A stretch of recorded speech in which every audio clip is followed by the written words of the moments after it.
मेरे पूरे यूट्यूब परिवार को नमस्कार और सलाम। मैं वापस आ गया हूँ एक और वीडियो के साथ। आई होप आप सब लोग अच्छे होंगे, घर पे बाकी के लोग भी। दोस्तों, आज मैं एक ऐसी बीमारी के बारे में बात करने वाला हूँ जो दिखती नहीं, सुनाई नहीं देती, लेकिन पूरे देश को खा रही है। और दोस्तों, ये बीमारी है मिस इन्फॉर्मेशन, गलत जानकारी, झूठ, अफवाहें और उससे भी बड़ा, इन झूठ और अफवाहों के थ्रू लोगों का बेवकूफ़ बनाया जाना।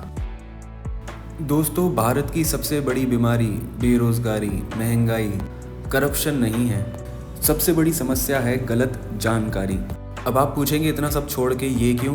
क्योंकि गलत जानकारी ही एक ऐसी चीज़ है जो जनता को लड़वाती है, गलत दिशा में मोड़ती है और असली मुद्दों से जनता को दूर कर देती है। दोस्तों, भारत में दो तरीके की लड़ाई चल रही है, एक असली लड़ाई और एक बनाई हुई लड़ाई। असली लड़ाई है महंगाई, बेरोज़गारी, स्कूल हॉस्पिटल्स की हालत, नौकरी की कमी और युवा का बिगड़ता भविष्य। लेकिन हमें हर रोज़ दिखाई क्या देता है, या ये बोलिए दिखाया क्या जाता है? धर्म, जाति, झंडा, नारा, सेलिब्रिटी और झूठी भावनाएं। अब आप सोचेंगे ऐसा क्यों? क्योंकि जब जनता असली मुद्दों पर ध्यान देने लगती है तो बड़े बड़े लोगों की कुर्सियां हिलने लगती हैं। दोस्तों, झूठ सिर्फ सोशल मीडिया पे नहीं बल्कि पूरे सिस्टम में फैला है। आज की तारीख में दुनिया में फेक न्यूज़ फैलाने के लिए किसी चैनल की ज़रूरत नहीं और ना ही अखबार की ज़रूरत है, सिर्फ एक मोबाइल चाहिए। और दोस्तों, उससे भी बड़ी दुख की बात तो ये है कि जितना बड़ा झूठ होगा वो उतनी ही जल्दी फैलेगा। हमारे भारत देश में सच कछुए की चाल चलता है और झूठ खरगोश की, और सोने पे सुहागा का काम करता है कि लोग चेक भी नहीं करते कि खबर सच्ची है या झूठी, और वो फॉरवर्ड कर देते हैं। दोस्तों, नेताओं को, सिस्टम वालों को और मीडिया को जनता की यही बेवकूफ़ी सबसे ज़्यादा पसंद है। दोस्तों, हमारे देश में लोगों को सच्चाई से नहीं बल्कि भावनाओं से चलाया जाता है। हमारे देश में आपको झगड़ा कराना हो बहुत आसान है, बस किसी की भावनाओं को छेड़ दो। ढूंढ लो कोई भी मुद्दा, धर्म, जाति या भाषा से रिलेटेड, या कोई प्रदेश, झंडा, नेताजी, देवता, कुछ भी। एक चटपटी सी झूठी स्टोरी बनाओ, एक एडिटेड वीडियो लगाओ और जनता को बस एक वाक्या बोल दो, ये तुम्हारे खिलाफ हैं। बस फिर जनता एक दूसरे को गाली देगी, लड़ाई करेगी और असली चोर आराम से बैठकर अपने सोफे पे इस पिक्चर का मज़ा लेंगे। मिस इन्फॉर्मेशन का सबसे खतरनाक असर क्या है? सीधा जवाब, सिस्टम जनता को बेवकूफ़ बनाता है और ताकतवर होता जाता है और जनता कमज़ोर। और अगर सही इन्फॉर्मेशन जनता तक पहुंच गई तो फिर यही धोखेबाज भागते हुए दिखते हैं। दोस्तों, जब जनता झूठ पे चलती है तो देश कमज़ोर होता है, और जब जनता सच पे चलती है तो देश आगे बढ़ता है।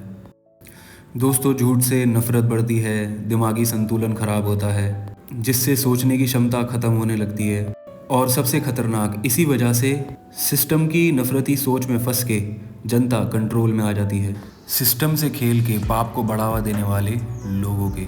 और दोस्तों, जिस देश की जनता पापियों के कंट्रोल में हो जाए वो कभी प्रगति नहीं कर सकता।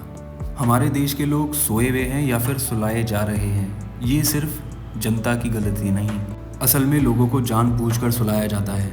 गलत चीज़ों को मुद्दा बनाकर असली चीज़ों को छुपाया जाता है। जब भी बेरोज़गारी बढ़ती है, महंगाई बढ़ती है, करप्शन बढ़ता है, अत्याचार बढ़ता है और वो लोगों के सामने आने लगता है, तभी नए मुद्दे उठा दिए जाते हैं लोगों को भटकाने के लिए। दोस्तों, ये सब सत्ता का खेल है जिसका नाम है ध्यान भटकाओ और चूता टिकाओ। अब इसका समाधान क्या है?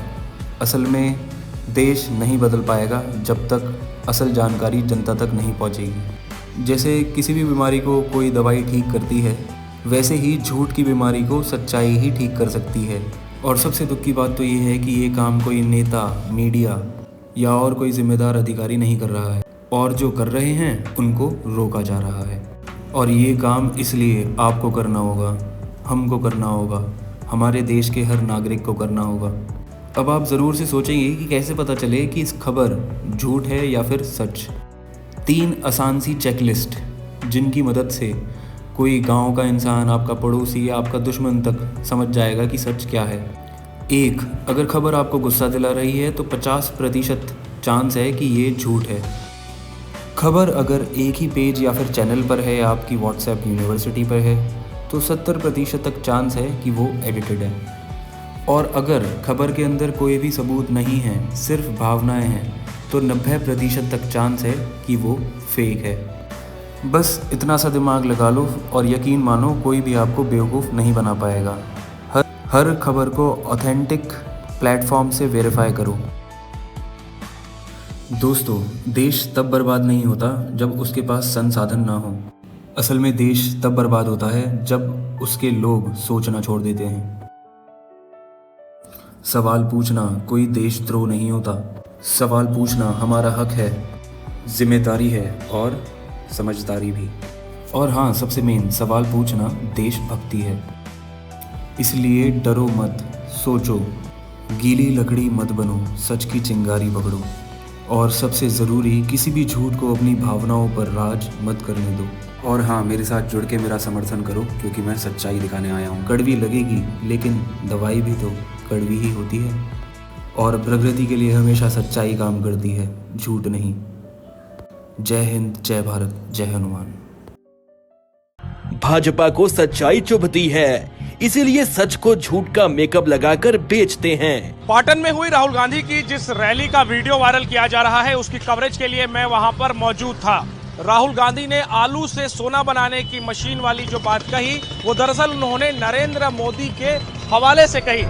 कुछ तो शर्म करो भाजपा वालों। राहुल गांधी पाटन में थे, तब के कांग्रेस उपाध्यक्ष मंच पर आए और कुल 1440 सेकंड तक बोले, लेकिन वायरल हुए ये 7 सेकंड।